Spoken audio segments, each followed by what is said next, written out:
Over the course of time, I've noticed that people are becoming more and more de-skilled when it comes to face-to-face social interactions and communications. The reason for this is because of the rise of technology, which has made us become more and more separated from one another.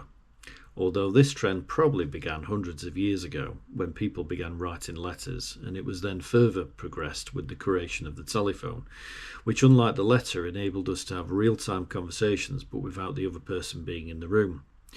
When it came to entertainment, we had the theatre. This provided a degree of social activity as we potentially conversed with other theatre goers before, during or after the show.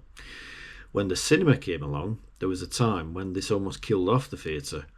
And whilst the theatre has now had something of a revival, the cinema has always served as a replacement for many people.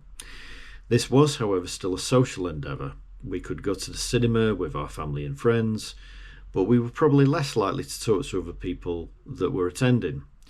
Then came the invention of the television, when this enabled us to be entertained in our own living rooms without the need to be with anyone at all. Fast forward to the later years of the 20th century and we had the creation of the internet, allowing us to sit alone at home and browse the internet and watch film and TV shows on there. But that had its limits, because even then we had to leave the home and then interact with other people to go about our everyday lives. However, then came mobile phones that came with the ability to access the internet, and then following this came the invention of the smartphone.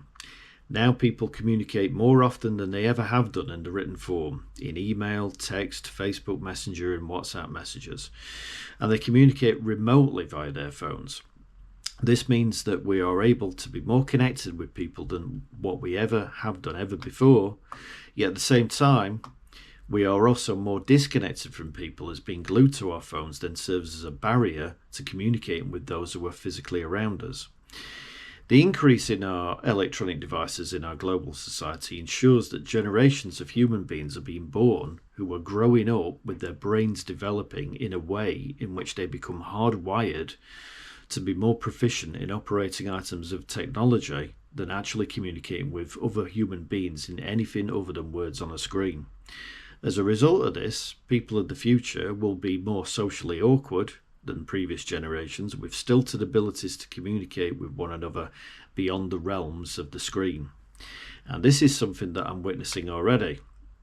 When I moved into my current home at the age of 41, I lived in between a couple in their 70s and a couple who were probably in their early 30s. The couple in the 70s welcomed me to the neighbourhood, came out to talk to me and told me that they were there for me if there was anything that I needed.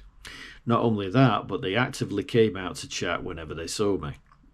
As for the young couple, whilst being nonetheless a nice couple, they would shyly scurry in and out of their house as quickly as possible, clearly worried that they might bump into one of their neighbours and then be forced to engage in some kind of face-to-face social contact. And then when they moved out, another couple that moved in, who were also in their early 30s with kids, pretty much did the same. Communication between human beings will obviously still continue over time, but the nature and quality of it will irreparably change and already has done.